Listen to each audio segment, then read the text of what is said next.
ఉమ్మడి గుంటూరు జిల్లా రేపల్లె పట్టణ అధ్యక్షుడు రాసంశెట్టి మహేష్, రేపల్లె రూరల్ మండల అధ్యక్షులు జానకయ్య, నిజాంపట్నం మండల ఉపాధ్యక్షులు అరుసుమల్లి పూర్ణ, జగదీష్ గార్ల ఆధ్వర్యంలో ఈరోజు జనసేన పార్టీ జిల్లా కార్యాలయంలో జిల్లా అధ్యక్షులు గాదే వెంకటేశ్వరరావు గారి సమక్షంలో మత్స్యకార యువత మరియు ఇతర బీసీ కులాల యువత పార్టీలో చేరడం జరిగింది.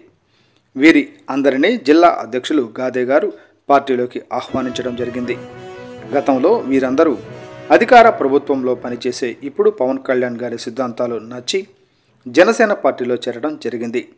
వీరిలో కన్నా శివనాగరాజు నిజాంపట్నం మండలం తాళ్లతిప్ప గ్రామ వాలంటీర్గా గతంలో ఈ ప్రభుత్వంలో పనిచేసి ప్రభుత్వ విధానాలు నచ్చక రాజీనామా చేసి పవన్ కళ్యాణ్ గారి ఆశయాలు నచ్చి ఈరోజు పార్టీలో చేరడమైనది.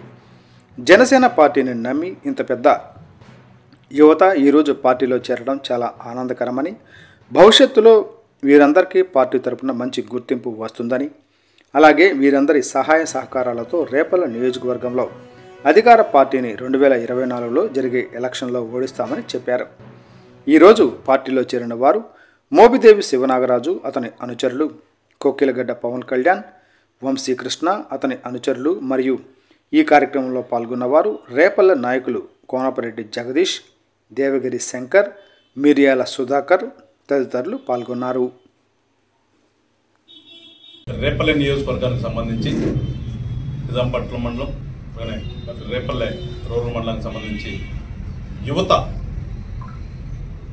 పల్లెకారి సామాజిక వర్గానికి చెందిన వాళ్ళు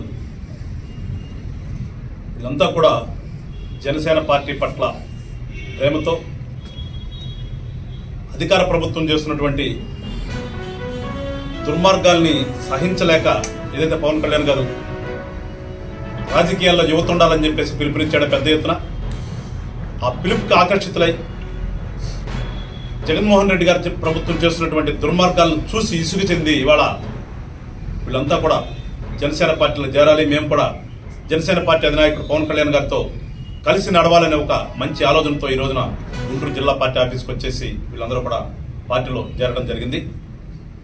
వీళ్ళందరూ కూడా రేపల్ల పట్టణ అధ్యక్షుడు మహేష్, రేపల్లె రూరల్ మండల ప్రెసిడెంట్ జానకయ్య గారు, అలాగే నిజాంపట్నం ఉపాధ్యక్షుడు పూర్ణ, వీళ్ళందరూ కూడా టౌన్కు సంబంధించి శంకర్, వీళ్ళందరూ ఆధ్వర్యంలో ఈ రోజున పెద్ద ఎత్తున వచ్చి ఈ కుర్రవాళ్ళంతా కూడా పార్టీలో చేరటం, వాళ్ళందరూ కూడా జిల్లా అధ్యక్షుడిగా సాధారణంగా పార్టీలోకి ఆహ్వానిస్తున్నాను.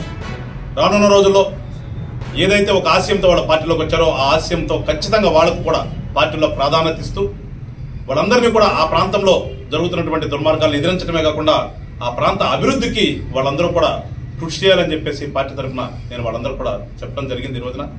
మరీ ముఖ్యంగా ఇక్కడ ఇవాళ సోదరుడు కన్నా శివనాగరాజు ఈ ప్రభుత్వం ఏర్పడిన తర్వాత ఇది పెద్ద ఆర్భాటంగా మొదలుపెట్టినటువంటి వాలంటీర్ వ్యవస్థలో వాలంటీర్గా పనిచేసినటువంటి కన్నా నాగరాజు, ఆ వాలంటీర్ వ్యవస్థ అనేది ఏదో మంచి ఉద్దేశంతో పెట్టారు అనే ఆలోచనతో పాపం కుర్రాడు దాంట్లో చేరి కొంతకాలం చేసిన తర్వాత ఇది పూర్తిగా వాళ్ళ స్వలాభం కోసం, పార్టీ స్వలాభం కోసం వాడుకుంటున్నారు మమ్మల్ని అని గ్రహించి దానికి రిజైన్ చేసి ఇవాళ జనసేన పార్టీలో చేరడం కూడా జరిగింది.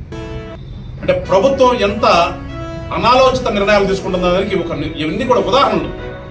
ఎప్పుడైనా సరే ప్రభుత్వం అనేది ప్రజల కోసం చేయాలి తప్పితే మళ్ళా మేము ఏ రకంగా ఎలక్షన్లో గెలవాలి అనే ప్రాతిపదికనే వాళ్ళు పనిచేస్తున్నారు. కాబట్టి ఈ యువతంతా కూడా ఆ విషయాలు తెలుసుకునే వాళ్ళ ఖచ్చితంగా జనసేన పార్టీ అయితేనే ఈ రాష్ట్రం అభివృద్ధి కానీ యువతకు భవిష్యత్తు కానీ ఉంటుందని ఒక ఆలోచనతో వీళ్ళందరూ చేరటం, రానున్నటువంటి రోజుల్లో జనసేన పార్టీకి శుభసూచకంగా నేను అభివర్ణిస్తూ మరొకసారి ఇవాళ చేరినటువంటి ప్రతి ఒక్కరు కూడా పేరు పేరున పార్టీ తరఫున ఆహ్వానిస్తూ ఖచ్చితంగా వీళ్ళందరికీ కూడా ఒక మంచి భరోసా పార్టీ తరఫున ఇచ్చేస్తున్నాం. ఎందుకంటే మరీ ఆ ప్రాంతంలో అధికార పార్టీ ఆగడాలు చాలా మెచ్చుమీరునున్నాయి. ఖచ్చితంగా చెప్తున్నాను, ఇవాళ వీళ్ళంతా కూడా పార్టీలో చేరారని రానున్న రోజుల్లో వీళ్ళని ఏదించాలని కానీ, ఎందుకంటే వాళ్ళకున్న టైం కూడా తక్కువ, 2 నెలలు 3 నెలలు ఉంది. ఈ 2 నెలల్లో ఏమైనా చేయాలని ఆలోచన పిచ్చి ఆలోచన కనుక చేస్తే జనసేన పార్టీ ప్రతాప్ అంటే వాళ్ళకి తెలుసు. ఖచ్చితంగా వాళ్ళందరినీ కూడా మా సొంత పిల్లల్లాగా మేము రక్షించుకుంటామని ఈ మీడియా పరంగా ఇవాళ చేరినటువంటి ప్రతి ఒక్కరు కూడా నేను భరోసా ఇస్తూ